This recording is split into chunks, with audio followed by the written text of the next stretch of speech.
زندگی میں کچھ ایسے رویے، عادتیں اور سوچنے کے انداز ہوتے ہیں جو انسان کو اندر ہی اندر سے کمزور کر دیتے ہیں۔ چلیے جانتے ہیں وہ 7 ایسی عادات جو آپ کو اندر سے کمزور کر رہی ہیں۔ نمبر 1، لوگوں کو ہمیشہ خوش کرنے کی عادت رکھنا۔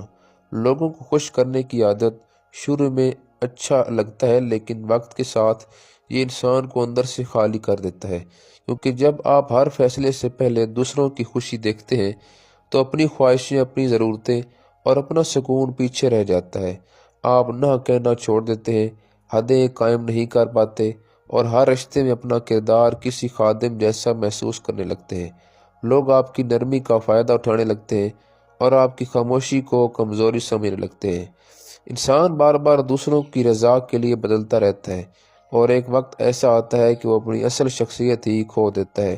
دل میں ناقدری کا احساس بڑھ جاتا ہے اور ذہنی تھکاوٹ حد سے زیادہ ہو جاتی ہے۔ لوگ خوش تو ہو جاتے ہیں مگر آپ اندر سے ٹوٹ جاتے ہیں۔ اصل آزادی تب آتی ہے جب آپ سمجھ جائیں کہ سب کو خوش کرنا ممکن نہیں اور اپنی خوشی قربان کرنا کسی کی خدمت نہیں، اپنی بربادی ہے۔ نمبر 2، دوسروں سے مسلسل کمپیئر کرنا، موازنہ کرتے رہنا۔ دوسروں سے مسلسل کمپیئر کرنا ایسا ہے جیسے انسان اپنی کامیابیوں کے رنگ خود مٹا دے اور دوسرے لوگوں کے معیار کو اپنی زندگی کا پیمانہ بنا لے۔ جب انسان بار بار دیکھتا ہے کہ دوسروں نے کیا حاصل کیا، کہاں پہنچے، کیسے جی رہے ہیں، تو اسے اپنا سفر سست، ناکافی اور بے معنی لگنے لگتا ہے۔ اس سوچ کے ساتھ خوشی بھی کم ہوتی ہے اور دل میں ایک مستقل بے چینی بس جاتی ہے کہ کہیں میں پیچھے نہ رہ جاؤں۔ یہ موازنہ انسان کو اس کی اپنی خوبیوں، اس کی محنت، اس کی ترقی اور اس کی انفرادیت سے دور کر دیتا ہے اور پھر ذہن ہمیشہ تنقید کی طرف مڑ جاتا ہے۔ انسان اپنے راستے، اپنی رفتار اور اپنی صحت محنت پر شک کرنے لگتا ہے۔ جب زندگی کا مقابلہ دوسروں سے ہو جائے تو انسان کبھی جیت نہیں سکتا، کیونکہ ہر انسان کی منزل الگ ہے۔ اصل سکون تب آتا ہے جب آپ سمجھ لیں کہ مقابلہ دوسروں سے نہیں، صرف کل والے اپنے آپ سے ہے۔ نمبر 3، ہر بات دل پر لینا آپ کا سکون چوری کر لیتا ہے۔ ہر بات دل پر لینا انسان کو اندر سے آہستہ آہستہ توڑ دیتا ہے، کیونکہ جب کوئی لفظ، رویہ یا جملہ برا محسوس ہونے لگے دماغ فوراً اسے اپنے خلاف سمجھ لیتا ہے اور اس کا بوجھ دل پر رکھنے لگتا ہے۔ انسان بار بار یہ سوچتا ہے کہ شاید میں غلط ہوں، شاید لوگ صحیح ہیں، شاید مجھ میں ہی کوئی کمی ہے، اور یہی سوچ ذہنی تھکاوٹ پیدا کرتی ہے۔ آہستہ آہستہ چھوٹی چھوٹی باتیں بھی بڑی محسوس ہونے لگتی ہیں۔ انسان خود کو دوسروں کی نظروں سے دیکھنا شروع کر دیتا ہے اور اس کا اپنا اعتماد کم ہوتے ہوئے ختم ہونے لگتا ہے۔ نیند متاثر ہوتی ہے، دل بوجھل رہتا ہے، خود پر غصہ بڑھ جاتا ہے اور خوشی محسوس کرنا مشکل ہو جاتا ہے۔ وقت کے ساتھ انسان یہ بھی بھول جاتا ہے کہ ہر بات اس کے لیے نہیں ہوتی اور ہر لفظ کی ذمہ داری اٹھانا ضروری نہیں۔ اصل سکون تب ملتا ہے جب انسان سیکھ لے کہ کسے دل پر لینا ہے اور کسے جانے دینا ہے۔ نمبر 4، ضرورت سے زیادہ اوور تھنکنگ۔ اوور تھنکنگ ایسی خاموشی تباہی ہے جو کسی بڑی مصیبت سے نہیں بلکہ دماغ کے اندر پیدا ہونے والے چھوٹے چھوٹے خدشات سے شروع ہوتی ہے، اور پھر وہی خدشات بڑھتے بڑھتے اتنے بڑے ہو جاتے ہیں کہ انسان حقیقت کو بھی شک کی نظر سے دیکھنے لگتا ہے۔ انسان باریک سے باریک بات میں بھی خطرہ تلاش کرنے لگتا ہے، ہر ممکن نتیجہ ذہن میں گھومتا رہتا ہے اور دماغ ایسے سوالوں کی دلدل میں پھنس جاتا ہے جن کے کوئی جواب نہیں ہوتے۔ فیصلہ کرنے کی صلاحیت کم ہو جاتی ہے، دل بے چین رہتا ہے اور وہی ایک بات بار بار ذہن میں چلتی ہے جیسے دماغ پر قبضہ ہو گیا ہو۔ انسان لڑتے لڑتے تھک جاتا ہے، نیند میں بھی سکون نہیں ملتا اور صبح اٹھ کر بھی ذہن بھاری محسوس ہوتا ہے۔ اوور تھنکنگ انسان کی اصل خوشی، اس کا اعتماد اور اس کا حال چھین لیتی ہے۔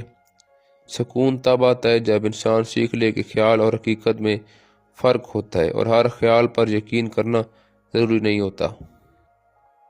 نمبر 5، ناکامی کے ڈر سے نئے قدم نہ اٹھانا۔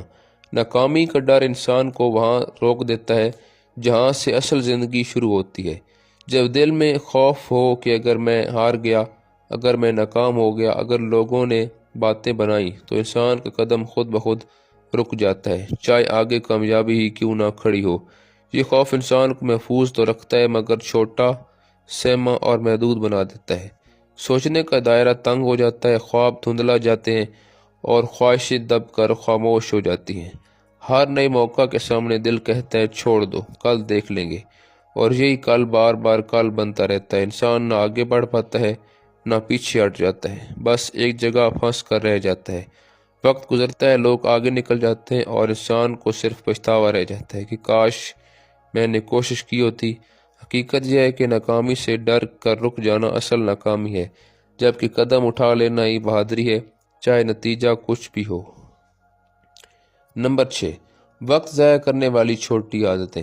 وقت ضائع کرنے والی چھوٹی عادتیں دیکھنے میں بے ضرر لگتی ہیں، مگر یہ عادتیں آہستہ آہستہ انسان کی صلاحیت، اس کی پیداواریت اور اس کی پوری زندگی کو متاثر کرنے لگتی ہیں۔ تھوڑی سی موبائل اسکرولنگ، تھوڑی سی ٹال مٹول، تھوڑی سی کاہلی، تھوڑا سا بعد میں کر لوں گا، یہ سب مل کر گھنٹوں نہیں پورے دن نکل جاتے ہیں۔ انسان کے پاس کرنے کو بہت کچھ ہوتا ہے، مگر ذہن چھوٹی خوشیوں اور وقتی مزے میں گم ہو جاتا ہے۔ وقت گزرنے کے بعد احساس ہوتا ہے کہ دن تو ختم ہو گیا مگر کوئی کام مکمل نہ ہوا۔ پھر خود پر غصہ آنا، ذہن بوجھل ہوتا ہے اور اگلے دن بھی وہی سلسلہ چلتا رہتا ہے۔ یہ عادتیں نہ صرف وقت کا نقصان کرتی ہیں بلکہ انسان کا اعتماد بھی کم کر دیتی ہیں، کیونکہ انسان اپنے اندر کی سستی کے ہاتھوں ہارنے لگتا ہے۔ کامیابی کا راز بڑے فیصلوں میں نہیں بلکہ ان چھوٹی عادتوں کو بدلنے میں ہے، جو چپکے سے پوری زندگی کی رفتار کم کر دیتی ہیں۔ نمبر 7، اس کے بعد اختتام ضرور دیکھیے گا، نیند اور صحت کو اگنور کرنا۔ نیند اور صحت کو نظر انداز کرنا ایسے ہے جیسے انسان اپنی گاڑی کو بغیر ایندھن اور بغیر سروس کے چلانے کی کوشش کرے۔ شروع میں تو سب ٹھیک لگتا ہے مگر آہستہ آہستہ جسم، دماغ اور جذبات سب ساتھ چھوڑ جاتے ہیں۔ نیند پوری نہ ہونے سے دماغ دھندلا جاتا ہے، توجہ کم ہو جاتی ہے، غصہ بڑھ جاتا ہے اور چھوٹی چھوٹی باتیں بھی برداشت سے باہر ہونے لگتی ہیں۔ جسم بیمار پڑ جاتا ہے، توانائی کم ہو جاتی ہے اور انسان جلدی تھکنے لگتا ہے۔ صحت کو اگنور کرنے سے اندر کی طاقت، مزاج اور ورک کیپیسٹی سب پر برا اثر پڑتا ہے۔ انسان باہر سے ٹھیک لگتا ہے مگر اندر سے بکھرا ہوا اور تھکا ہوا لگتا ہے اور رہتا ہے ہمیشہ۔ سب کچھ ہوتے ہوئے بھی کچھ اچھا نہیں لگتا، کسی کام میں دل نہیں لگتا، ذہن بوجھل رہتا ہے۔ سکون، توجہ اور کامیابی سب اسی وقت آتی ہے جب جسم اور دماغ دونوں کو ان کا حق ملے۔ مناسب نیند، اچھی خوراک اور تھوڑا سا خیال رکھنا آپ کو کافی بہتر رکھ سکتا ہے۔ اور آخر میں بات صرف اتنی سی ہے کہ زندگی تب آسان ہوتی ہے جب ہم ان چیزوں کو پہچان لیتے ہیں جو ہمیں اندر سے کمزور کر رہی ہیں۔ انسان باہر کی دنیا سے نہیں، اپنی عادتوں اور اپنے خیالات سے سب سے زیادہ متاثر ہوتا ہے۔ جب آپ دل پر بوجھ رکھنے والی باتوں کو چھوڑنا سیکھ لیتے ہیں، دوسروں سے مقابلہ کرنے کے بجائے اپنے سفر پر توجہ دیتے ہیں، سوچوں کو حد میں رکھتے ہیں، لوگوں کو خوش کرنے کے بجائے خود کو ترجیح دیتے ہیں، خوف کے باوجود آگے بڑھتے ہیں، اپنا وقت سنبھالتے ہیں اور صحت کا خیال رکھتے ہیں، تو زندگی ایک دم سے ہلکی، صاف اور خوبصورت محسوس ہونے لگتی ہے۔ یاد رکھیں، سکون کوئی ملنے والی چیز نہیں بلکہ وہ چیزیں چھوڑنے کا نام ہے جو آپ کی خاموشی چھین رہی ہوں۔ اپنے آپ کو تھوڑا سمجھیں، تھوڑا سنبھالیں، باقی سب خود ٹھیک ہو جاتا ہے۔